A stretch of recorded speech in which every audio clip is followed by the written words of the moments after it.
A year ago, I agreed with Octopus Books that we would call the next book The Power of Moving On. And I resisted it for quite a while because I couldn't figure out what we were moving from and to. But as I started writing the final drafts, I became very clear about it. So, what we're moving from is where most people are, particularly most people who've been educated in the Western system.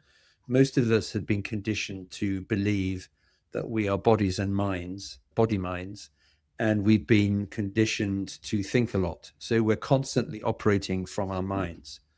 A friend of mine from school wrote a book a few years ago called Mending the Mind, hence all this stuff about mental breakdown. We treat ourselves like a machine, and it gets us into lots of trouble. As we acquire more and more responsibilities, whether it's business or family, whatever, the mind becomes under more and more pressure. And some people do have mental breakdowns. I was clinically depressed in my mid-20s, and I realized that doesn't work. There has to be a better way than that. And so what we're moving to is operating from the intelligence which is running the cosmos.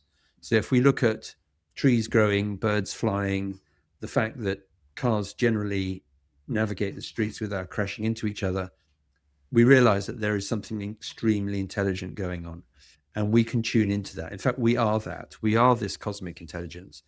We've just persuaded ourselves for a limited period of time that we are separate minds. And so that's what we're moving from. We're moving from this delusion that we are the mind to the realization that we are the intelligence running the cosmos. In Sanskrit, it's called Paramashiva, which can also be called supreme intelligence or supreme consciousness. That's the moving on part. So from the very limited mind to the intelligence that's running everything.